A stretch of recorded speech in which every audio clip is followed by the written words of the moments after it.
Pelo menos 4 países da OTAN estão por trás da controversa ofensiva ucraniana na região russa de Kursk. O plano deles foi pouco abordado pela mídia internacional. Neste vídeo você vai ver os detalhes do que está por trás da ofensiva ucraniana em Kursk, qual o objetivo principal e por que é errado dizer que os ucranianos estão tendo sucesso, apesar das suas declarações midiáticas. Fique até o final, tire as suas conclusões e deixe o seu comentário.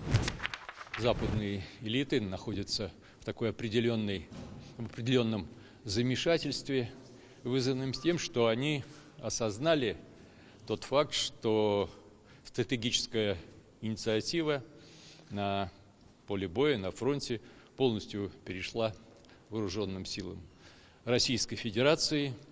И это происходит после того, как в течение практически 1,5 лет западные политики, то поодиночке или хором, бубнили о так называемом стратегическом поражении России на поле боя.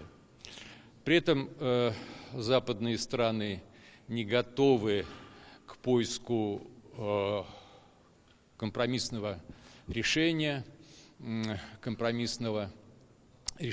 в отношении урегулирования этого conflito. Ainda em maio deste ano, o diretor do Serviço de Inteligência Externa da Rússia, Sergei Naryshkin, havia dito que os países ocidentais não estavam prontos para alcançar uma solução de compromisso para solucionar de uma vez o conflito na Ucrânia. Em outras palavras, desde o progresso considerável das tropas russas percebido a partir de dezembro de 2023 e a consequência perda de dezenas de cidades e vilarejos na região de Donbass, pela Ucrânia, o Ocidente teve urgência em achar alguma forma para parar os russos no campo de batalha, ou pelo menos dificultar ainda mais as coisas para o exército russo e forçar o Kremlin a uma paz que não atende às suas exigências. Depois do fracasso da Cúpula de Paz para a Ucrânia, realizada na Suíça, que não contou com a participação expressiva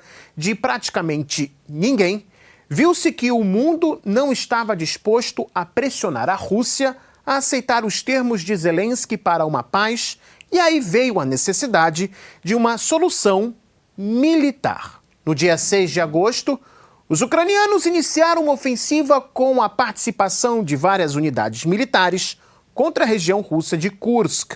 Com o tempo, eles introduziram mais soldados no território russo. De início, muitas foram as suposições de qual seria o objetivo estratégico de Kiev. Mas a versão que mais ganhou notoriedade é de que os ucranianos estavam querendo obter mais vantagens em uma possível futura mesa de negociações. Em outras palavras, a hipótese seria de que os ucranianos tentariam propor a devolução dos poucos vilarejos que tomaram em Kursk para receber em troca tudo que os russos conquistaram no campo de batalha desde 2022. Só que, se pararmos para olhar para o quadro, há só uma verdade por trás disso. Os ucranianos e seus parceiros tentam, de alguma forma, parar os russos depois dos avanços em Donbass, que poderão levar a outros futuros avanços pelo território da Ucrânia, marcando um colapso total de seu exército e uma derrota completa de todo o apoio dado para a Ucrânia desde 2022. Não podendo suportar mais uma derrota depois de 20 anos de luta no Afeganistão contra o Talibã e a consequente saída vergonhosa do país em 2021, seguida pelo retorno do grupo islâmico ao poder no Afeganistão, uma derrota na Ucrânia seria mais um baita golpe contra a OTAN. Mas para solucionar o conflito de forma vantajosa, era preciso convencer o público de que os russos estão saindo do conflito em desvantagem. Uma invasão ao território russo pareceu ser o plano perfeito. E nos primeiros dias, isso foi um alarde na imprensa internacional, enquanto esta publicava notícias de que os ucranianos fizeram o impensável. Kiev começou a aumentar a lista de suas conquistas com manipulações, como mostrei para vocês nos últimos dias. Só que a Ucrânia começou a perder muitos soldados, rendidos, feridos ou mortos. Suas colunas de blindados começaram a ser destruídas aos montes. Os russos não só pararam o avanço ucraniano, como começaram a retomar território antes perdido. Os ucranianos fizeram uma nova aposta: disseminar no território da região de Kursk pequenos grupos de sabotagem compostos entre 10 e 12 soldados. Escondidos nas matas, achar tais grupos é uma tarefa difícil. Para acobertar o verdadeiro cenário, Kiev começou a dizer que controla uma área muito maior do que aquela onde realmente seus soldados estão. Ataques contra alvos civis foram mais usados para manter o ritmo midiático de sua ofensiva. Até porque, estando nós em ano de eleição nos Estados Unidos, o esforço de guerra norte-americano na Ucrânia tem que mostrar algum resultado para Biden conseguir maior apoio à sua vice, Kamala Harris, a candidata a presidente pelos democratas. Na Europa, o objetivo era motivar mais gente a ir lutar pela Ucrânia. Isso porque milhares dos chamados voluntários já perderam suas vidas e muita gente já não acha uma boa ideia ir para a frente e lutar contra os russos. E aí começaram a surgir os relatos dos prisioneiros ucranianos. В Курск зашли, потому что, тут везде обосрались, собрали, ударный кулак хороший. Конечно, легко зайти таким кулаком, продвинуться там на 30 километров вперед, ну и дальше что? Насколько сейчас уже отступили? В цель пошли. Что мне зашли в Курскую область, там бабушки, дедушки сидят себе спокойно, они идут туда, захватывайте ее. А это все было для того, чтобы показать Европе и Америке, ну смотрите, мы-то тигры. Відтоді вони там катаються, їх довбають, а цей Турецьк чи по трасі нашої техніки, наших трупів. Я відповідаю, я проходив трасу 3 дня, я там прикурив. Наших відсотків 90 людей загибших. В тот день, когда нашу колонну разбили, я из своего БТРа выходил уже последний, получается. Потому что когда я выскочил, ни возле БТРа, ни рядом никого уже я не заметил. Ну, я, в принципе, там и упал сразу возле него в ложбинке такой, на обочине.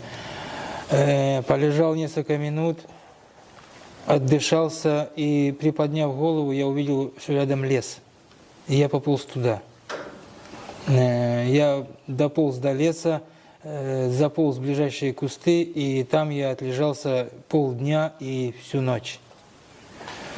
При мне автомата не было, автомат был, остался в БТРе, но он так и сгорел. Було у нас товаришів 9 чоловік. Сказали відступати, ми з 3 відступили. Я один від них загубився при пораненні, а вони десь втекли, не знаю куди. Пішов на позиції, в групі 9 чоловік, був скид з дрона, 5, в тому числі і мене було поранено. Хотіли відійти назад, була перша така команда не відходити, але пізніше почули, що безвихідь, сказали відходити. Вертався назад за підтримкою, щоб хлопців повитягувати. Вже не було наших хлопців і змушений був здатися в полон. Попав у полон, був обстріл, штурмували посадку. У нас на позиції було 4 чоловіка. 2 чоловік, не знаю, ранили.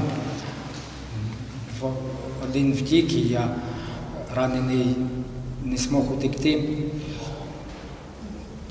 Началось утро, e я здався.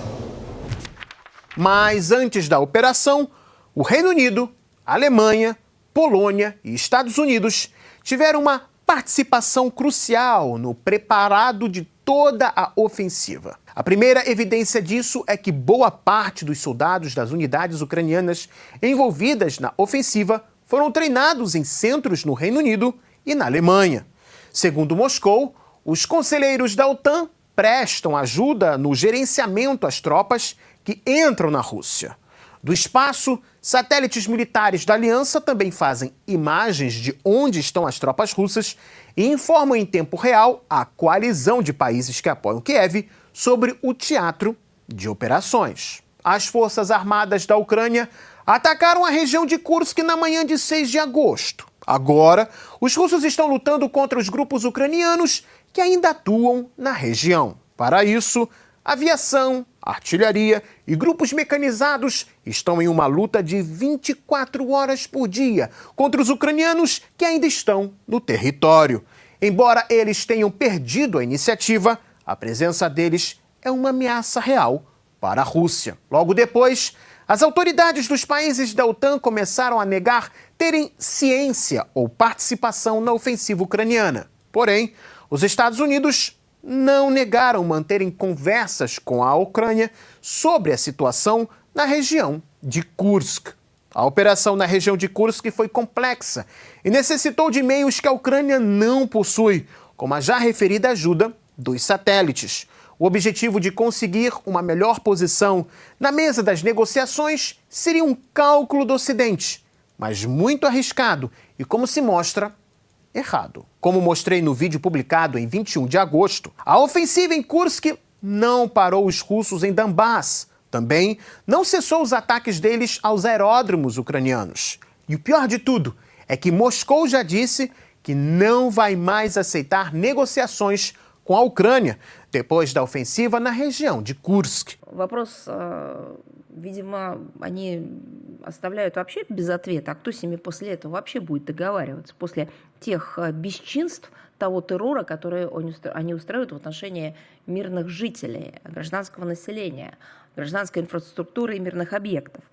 Те попытка ВСУ вторгнуться на нашу территорию априори, я еще раз подчеркну то, что было сказано российским руководством, априори аннулирует возможность каких-либо переговоров. Qualquer tentativa ucraniana de influenciar as negociações pelo campo de batalha seria o mesmo que Kiev tentar forçar os russos a aceitarem novas condições para a paz. Mas o Kremlin resiste e é firme em suas intenções. Como será que essa história terminará? E se você gostou desse vídeo, deixe o seu like, se inscreva no Gazeta do Mundo e também acione o sininho para não perder os nossos próximos encontros aqui no YouTube. Até mais, pessoal!